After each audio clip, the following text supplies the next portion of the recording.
Went to performing arts high school and I had no idea how to get one, so I just Googled it and then just looked them up and would cold call them at like 13. Just like, hi, can I join your agency? They got me an audition and I got signed. It's on the Disney Channel in Australia. This is, everyone knows, of course, BF Chefs. Oh, this is so embarrassing. What was like, BF? It like wasn't even a show. It was like the show that they played in between shows that people actually want to watch.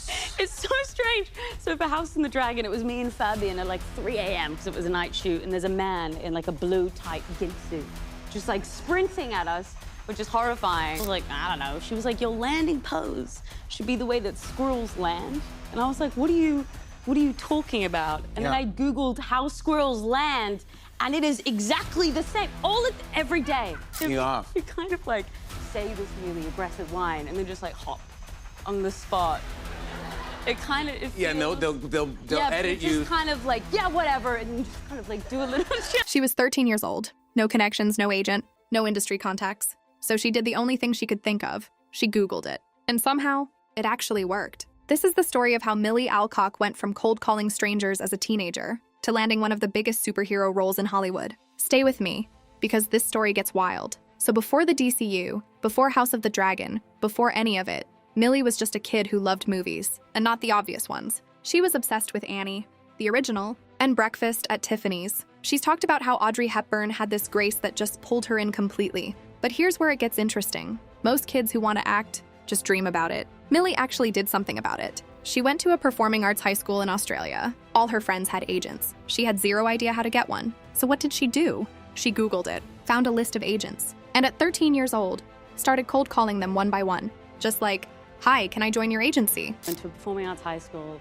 and I had no idea how to get one, so I just Googled it and then just looked them up and would cold call them at like 13. Just like, hi, can I join your agency? They got me an audition and I got signed, but... You did? Yeah. Now I want to pause here and ask you something.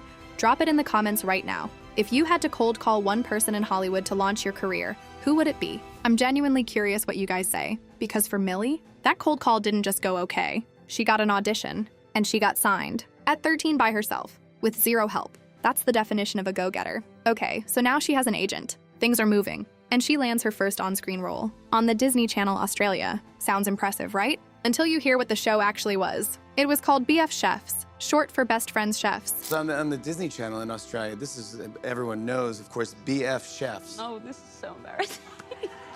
What was like, BF? It like wasn't even a show. It was like the show that they played in between shows that people actually want to watch. Oh, no. No, it was. It was. You're No. being very kind. BF Chefs, your BF Chefs, best friends. Best friends. Chefs. Chefs. It's, Yes. you know, authentic. It's basically a vlog.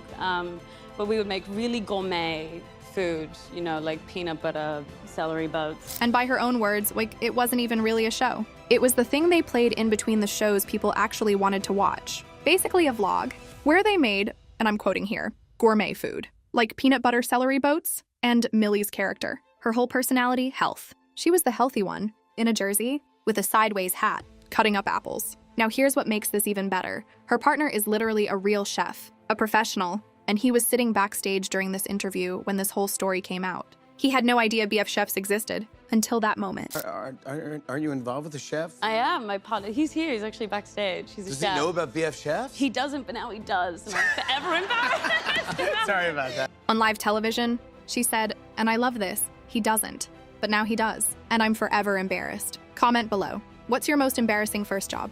Because I feel like everyone has one and nobody talks about it enough.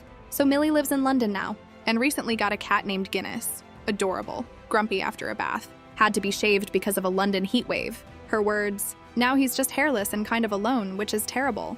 Yeah, we had to shave him because of the heat wave in London. So now he's just hairless and kind of alone, which is terrible. I feel like a terrible parent, but he hates the bug. He's so cute. He's too cute. But here's the irony. She just spent months filming Supergirl, a movie where her whole emotional arc is about saving her dog, Crypto. So she goes from playing someone obsessed with their dog on screen to going home to a hairless, grumpy cat. Now you'd think, Crypto must be an amazing trained dog on set, right? No, there is no dog. There's not even a tennis ball. But Crypto, when you're acting, it's not real. It's not real. No, is it like a tennis ball or something? We never had a tennis ball, but when I did Superman, and we had the same thing for House of the Dragon, they have these phenomenal actors who play animals.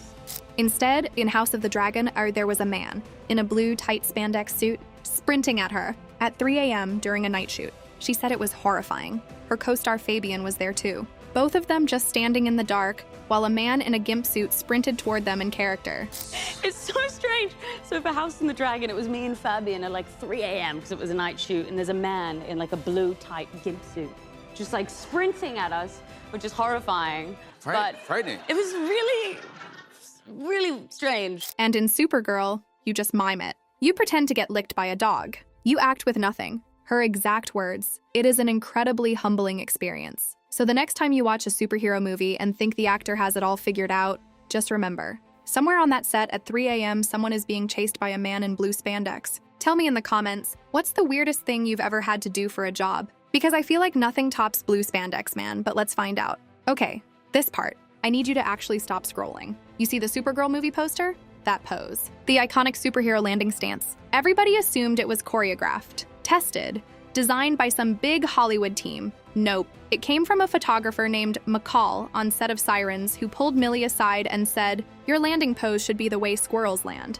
But we had a standby stills photographer on Sirens, McCall. She's an icon. And she was like, "Milly, what's gonna be your pose?" And I was like, "I don't know." She was like, "Your landing pose should be the way that squirrels land." And I was like, what are you talking about? And then I Googled how squirrels land, and it is exactly the same. Every day. Every day, these squirrels. Milly thought she was joking. She wasn't. So Milly Googled how squirrels land and found out every single squirrel, every time. Same arm position, every landing. It never changes. That became the Supergirl pose. A squirrel. Go Google it right now. I'll wait. Then come back and tell me in the comments, does it look like the poster or not?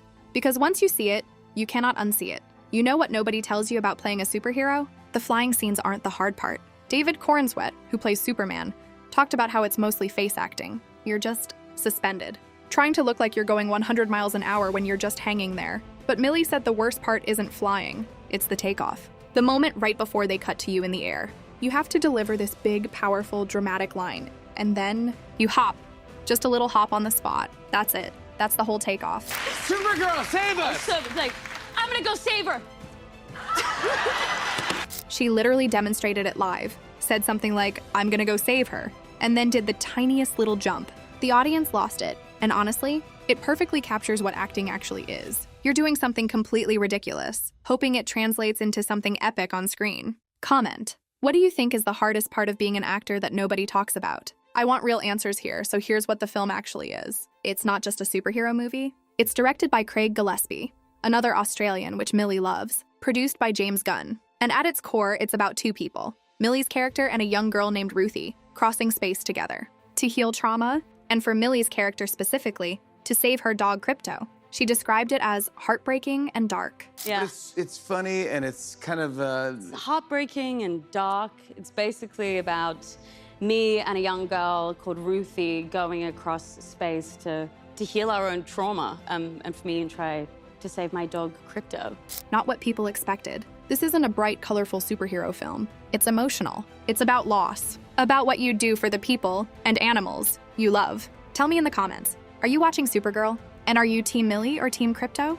I need to know. From cold calling agents at 13 with nothing but a Google search, to getting chased by a man in blue spandex at 3 in the morning, to accidentally inspiring a superhero pose from a squirrel. Milly Alcock's story is honestly one of the most real, unfiltered Hollywood come-up stories out there. And the movie isn't even out yet. If you made it this far, drop one word in the comments that describes Milly Alcock's vibe. Just one word. I want to see what you all say. And if you want more videos like this, breakdowns, real stories, behind-the-scenes energy on the biggest films and the people making them, follow the channel. Hit the bell, because I've got a lot more coming and you don't want to miss it. See you in the next one.